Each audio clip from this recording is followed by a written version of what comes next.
अस्सलाम वालेकुम नाज़रीन, आप देख रहे हैं प्रोग्राम काशिफ अब्बासी के साथ इस्लामाबाद स्टूडियो। बदलता है रंग आसमां कैसे कैसे। गुज़िश्ता 2 दिनों में असूलों और इखलाकियात के बड़े अच्छे सबक हमने पढ़े। आसिफ अली जरदारी साहब ने नोडेरो तकरीर की मोहतरमा बेनज़ीर भुट्टो साहिबा की 58वीं सालगिरह के मौके पर, और क्या तकरीर की। वो तमाम सबक नवाज शरीफ साहब को और सियासी अदाकारों को पढ़ाए जो गुज़िश्ता 3 सालों में वो दबे लफ्जों में पढ़ाते रहे। इस मरतबा तो उन्होंने जो जुबान का इस्तेमाल किया, जितनी सख्त तकरीर की, उस पर तमाम लोग हैरान भी थे और शायद थोड़े से परेशान भी। उन्होंने तमाम लोगों को बताया कि ऑपोजिशन कैसे करते हैं, सियासत करने का क्या तरीकाकार है, मीडिया को कैसे चलना चाहिए, और यह कि मुल्क की हालत उनके होते हुए कितनी अच्छी थी और वो कितने बड़े विजनरी हैं। उन्होंने कहा कि उन्होंने जो मुल्क में दूध और शहद की नहरें बह रही हैं और मुल्क में इंसाफ का बोलबाला है, लोड शेडिंग नाम की कोई चीज नहीं। हिंदुस्तान में लोग मरते हैं, पाकिस्तान में तो बच्चा भी नहीं मरा कभी भूख की वजह से। इसलिए पाकिस्तान के ऊपर जो लोग तनकीद करते हैं, जो लोग फौज के ऊपर तनकीद करते हैं, खुसूसन नवाज शरीफ साहब को कहा, वो गलत काम करते हैं। दूसरा इखलाकियात का सबक आज कौमी असम्बली में मिला। रुकने कौमी असम्बली मारवी मेमन ने आज इस्तीफा दे दिया। उन्होंने इस्तीफा देने की वजूहात इखलाकियात और असूल बताए कि जो पार्टी ने, उनकी मुस्लिम लीग काफ ने पीपल्स पार्टी के साथ इत्तेहाद किया और जो बजट उनके सामने लाया गया उसके ऊपर वो इस्तीफा देती हैं। ये उनका असूली फैसला है। इस पर फैसल साले हयात साहब जो पार्लिमानी लीडर हैं पाकिस्तान मुस्लिम लीग कायदे आजम के, उन्होंने सबसे पहले रद्द अमल दिया और ये कहा कि अगर मारवी मेमन, आप भी ठीक, मारवी मेमन साहिबा को अगर इखलाकियात और असूलों की बात करनी थी तो उस वक्त करती जिस वक्त वो सिंध की मेंबर होते हुए पंजाब से मेंबर कौमी असेंबली इलेक्ट हुई। जो तमाम तरक्याती फंड मिला वो पंजाब में लगने की बजाय वो वापस सिंध ले गई। अगर तनकीद करनी थी जिस पार्टी के टिकट से वो इलेक्ट होकर आई हैं तो पार्टी के प्लेटफॉर्म पे करती, वरना पहले इस्तीफा दे देती। इखलाकियात का दर्ज तो बड़ा अच्छा है, लेकिन शायद ये भूल गए कि 2002 के इलेक्शंस में जब ये पाकिस्तान पीपल्स पार्टी के टिकट पर जीत कर आए थे तो उस वक्त इन्होंने भी कुछ दूसरे लोगों के साथ परवेज मुशर्रफ साहब की छतरी के नीचे मीर जफरुल्लाह खान जमाली साहब को इलेक्ट कराया था। 1 वोट से इलेक्ट हुए थे, शायद वो वोट फैसल साले हयात साहब का अपना था। दूसरी तरफ खुर्शीद शाह साहब खड़े हो गए मारवी मेमन की तकरीर के बाद। उन्होंने भी एक लेक्चर इखलाकियात का दिया। उन्होंने कहा मारवी मेमन बात करती है, अगर ये बात करती परवेज मुशर्रफ के खिलाफ तो मैं डेस्क बजाता, अगर ये अकबर बुख्ती के वक्त इस्तीफा देती तो मैं इनके साथ खड़ा होता। एक और चीज भूल गए खुर्शीद शाह साहब, जरा अपनी सफों की तरफ देख लेते। 4 वजीर मेजर, सबसे पहले हफीज शेख साहब जिन्होंने आज ही बजट पास कराया, माशाल्लाह सदर परवेज मुशर्रफ साहब के साथ वफाकी वजीर थे, निजकारी के भी रहे। दूसरे वजीर जो इनके साथ वाली नशिस्त पर बैठे थे, आशिक अवान साहिबा वजीर इत्तलात हैं आज, लेकिन उस वक्त फिरदौस आशिक अवान साहिबा पार्लिमानी सेक्रेटरी थी सेहत की, उधर भी नहीं देखा। जरा और देखती साथ हिना रब्बानी खर साहिबा जो इस वक्त वजीर खारजा, वजीर मुमलिकत बराए खारजा हैं, ये भी परवेज मुशर्रफ साहब की काबीना का हिस्सा थी। जरा थोड़ा सा और उधर नजर डालते तो मंजूर भट्टू साहब बैठे थे। ये आज अमीर कश्मीर के वजीर हैं, ये भी परवेज मुशर्रफ साहब की काबीना का हिस्सा है। सवाल सिर्फ खुर्शीद शाह साहब से इतना है कि क्या इन तमाम लोगों को वजीर बनाने से पहले इनसे कहा गया था कि परवेज मुशर्रफ के खिलाफ तकरीर करें या कंडेम करें जो अकबर बुख्ती साहब को कत्ल किया गया परवेज मुशर्रफ के दौर में? ऐसा नहीं हुआ। ये लेक्चर भी सिर्फ मारवी मेमन के लिए था। उसके बाद ख्वाजा साद रफीक साहब खड़े हो गए, बड़ी तारीफ की उन्होंने मारवी मेमन की कि बड़ा असूल का काम किया। एक चीज भूल गए, 2 सीटें पीछे जाहिद हामिद साहब बैठे हैं, पर नवाज शरीफ साहब जब तकरीर करते हैं परवेज मुशर्रफ के गले आ जाते हैं, कहते हैं कि जी 2 मार्शल लॉ लगाए। लॉ मिनिस्टर थे जिस वक्त, दूसरी इमरजेंसी मार्शल लॉ इमरजेंसी लगी। अगर असूल की बात करनी है, मारवी मेमन ने बड़ा अच्छा असूल किया। तो यूनिफिकेशन ब्लॉक जो था उसको कहते हैं कि इस्तीफा देकर मुस्लिम लीग नून के टिकट पर इलेक्ट होके आए, लेकिन नहीं, यूनिफिकेशन ब्लॉक भी असूल के मुताबिक है। सो ये जो असूल के दर्स आज असेंबली में सुने मुख्तलिफ मौके पर, बड़ा अच्छा लगा कि पाकिस्तानी सियासत में बड़ी असूल की बात की जा रही है। वापस आते हैं जरा आसिफ जरदारी साहब की तकरीर की तरफ। क्या धांसू किस्म की तकरीर कर डाली जरदारी साहब ने? कल 1 घंटा 10-15 मिनट तो उन्होंने तकरीर की, ऐसी की तैसी फेर के रख दी सबकी। जरा थोड़ी सी जुबान देखते हैं कि नवाज शरीफ साहब के लिए क्या कलमात अदा किया आसिफ जरदारी साहब ने अपनी इस तकरीर में। आज शरीफ समझिए, ये मौलवी को क्यों तकलीफ हो रही है आज? मुझे तो याद है वो जरा ये मौलवी जियाउल हक की सियासत चाहते, इसलिए मैं कहता हूं कि मैं अपने दुश्मनों को जानता हूं। ओ जी इंज हो जाता है, कोई गल ही कोई नहीं, इंज नहीं होता।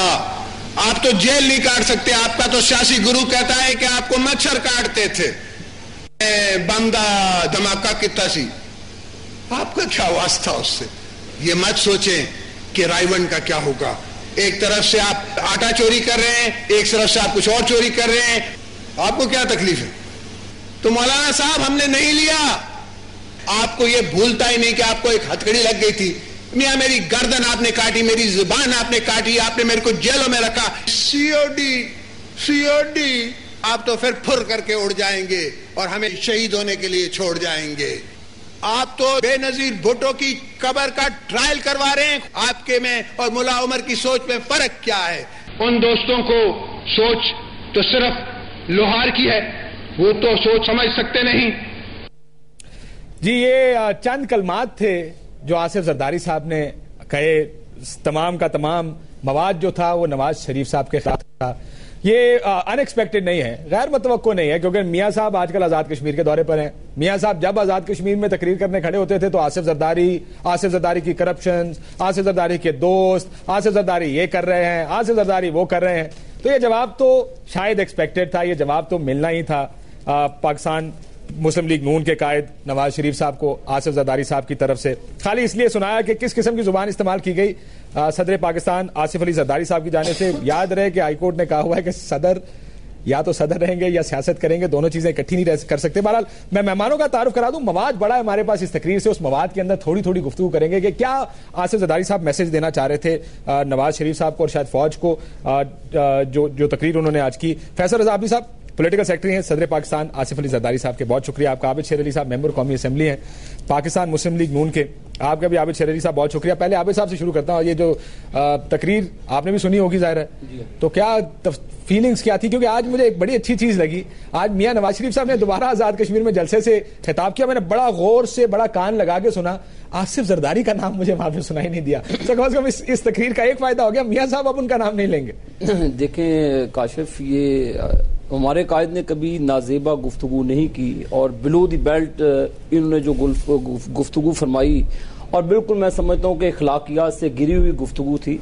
इन्होंने आपने वो तो पोर्शन नहीं दिखाया जिस पर इन्होंने मीडिया को भी बोने का, मीडिया पे भी अटैक किया। मैंने भी सुनी।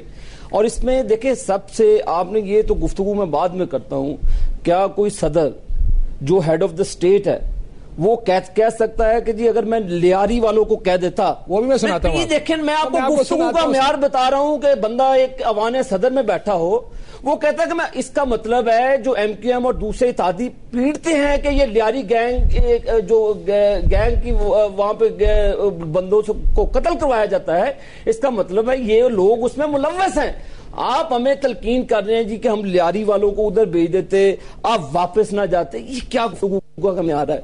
हमने तो आपके वो कारनामा मेरे पास पुरानी तकरीरें एहसन इकबाल और ख्वाजा साद रफीक साहब की लौर की पड़ी हैं, जहां पे उन्होंने कहा ये बैंबिनो सिनेमा वाला आसिफ जरदारी, ये नई कोई पीपल्स पार्टी आ गई। अगर कहे तो मैं वो भी सुना सकता हूं। मुझे पता है कही होगी, वो मुल्क के पाकिस्तान के मुल्क के सदर नहीं है। आप ईवान सदर में बैठे गुफ्तगू का आप अपना म्यार देख लें, और ये गुफ्तगू का म्यार, मेरी बात सुने, इसमें मियां नवाज शरीफ साहब नहीं कह रहे कि करप्शन की है, ये आप काशिफ अब्बासी साहब रोजाना फाइलें रख के कहते हैं, सुप्रीम कोर्ट ऑफ पाकिस्तान कह रहे हैं कारनामे हैं। आप मुझे बताएं, आप अगर करप्शन की हाईलाइट करें, पाकिस्तान मुस्लिम लीग नून जो हाईलाइट करें, और इन्होंने खरबों ने लूट कर पाकिस्तान को क्रूज कर दिया, पाकिस्तान को सियासी और मुआशी तौर पे यतीम कर दिया, क्या इनको वो कारनामे नजर नहीं? साहब बात करें फैसल रजा आबदी साहब, नहीं कौन सी सियासी यतीम की बात कर रहे हैं? आपके सामने गुफ्तगू फरमाई, आप देखिए लोहार की बात नहीं, ये करनी तो फिर वो कहते हैं कि 100 सुनार की एक लोहार की फिर होती है। और जैसा हमने पहले लॉन्ग मार्च किया था वो भूल गए ये चीजें। अगर करप्शन की बात करते हैं, हम इन्हें मुनाजरा करते हैं, सुप्रीम कोर्ट में आए। ये तो करप्शन के अंबार आपके पास काशिफ अब्बासी लगे हैं, हम नहीं कहते, रोजाना सुप्रीम कोर्ट ऑफ पाकिस्तान कहती है इन्होंने पाकिस्तान के खरबों पे लूट लिए और ये पाकिस्तान को बैंकरप्सी की तरफ ले जा रहे हैं। लेकिन इनकी चौधरी निसार अली खान साहब ने अब से देर पहले यही कहा कि मुस्लिम लीग नून का आगे एक नुकाती एजेंडा होगा, वो होगा सदर जरदारी की करप्शन से मुल्क को निजात दिलाना। मुबारक हो मुल्क को, फौज को जो नया मिला है उनको तर्जुमान और सदर आसिफ अली जरदारी साहब की शक्ल में। सो ये पाकिस्तान मुस्लिम लीग नून तो बड़ी वाज़ेह है सदर साहब के इस बयान के आ जाता है। पहले तो जवाब है चौधरी निसार उर्फ मीर जाफर ऑफ क्लिवलैंड को कि नहीं बिल्कुल है, मैं भी वो समझ रहा हूं। सुनो ना, अगर आप मीर जाफर की तरफ आप अपनी गुफ्तगू का मियाद बेहतर करें। एक मिनट सुन लो, बीच में नहीं बोलो। मैं काशिफ से बात कर रहा हूं। अच्छे माहौल में हो रहा है ना, मैं बोल रहा हूं, ये मैं नहीं कह रहा, ये कलसूम नवाज साहिबा कह रही हैं, पढ़ें। अगर आप गुफ्तगू का मियार मीर जाफर, आप कलसूम नवाज साहिबा क्या कह रही हैं? पूरी किताब प्रोग्राम में नहीं पढ़ सकते। देखिए मेरे पास भी लगा हुआ है, बीच में बोला मैं उनसे बात, लेकिन आप अपनी गुफ्तगू मैं कह रहा हूं तुम इसको तवज्जो दे दो ना, आप ये पढ़ें, मेरी बात सुने। दूसरा, शर्म आनी चाहिए ऐसे लोगों को जो एनआर और स्विच केस की बात करे। मेरी समझ में नहीं आया ये लोग, ये हैं किस टाइप के? ये आप सुने गौर से, सैफुर रहमान का एहतसाब मियां साहब से सवाल है, बकलम खुद सोहेल वड़ाइच और जुबान है मियां साहब की। आपके दूसरे दौर में कई पेचीदा सियासी मसाइल हुआ, आपने एहतसाब का ऐसा तरीकेकार अपनाया कि अपनी कायद हिज़्ब इख्तिलाफ बेनज़ीर भुट्टो का पत्ता ही साफ कर दिया कि यह जमहूरी रवैया था। नवाज शरीफ साहब, एहतसाब का तरीकेकार गलत था, हमें इस हवाले से उकसाया गया। फौज और आईएसआई का हम पे दबाव था, जानबूझकर हमसे बेनज़ीर और अपोजिशन के खिलाफ। सर ये तो आप 20 दफा कह चुके हैं, इससे पहले इसकी कोई अहमियत नहीं। आप पीछे, आप कभी इनसे ये नहीं पूछते, शर्म नहीं आती? लाला मेरी बात, शर्म आनी चाहिए ना। पीछे जाना नहीं, आगे आ जाते हैं, एनआईसी पे आ जाए। मेरे भाई आप लोग कहां से आए, मुझे वहां से आने देना। आप कहां से आए? आपने सदर के खिताब पे बात की, क्या निजामी साहब ने अपने इंटरव्यूज में नहीं कहा? निजामी साहब इस चीज को तरदीद कर दें कि नवाज शरीफ ने मुझसे पूछा कि आपने जरदारी को मर्दे हुर क्यों कहा, तो मैंने उसको कहा अगर तुमने भी मर्दाना वार जेल काटी होती तो मैं तुम्हें भी मर्दे हुर कहता, तुम तो भाग गए।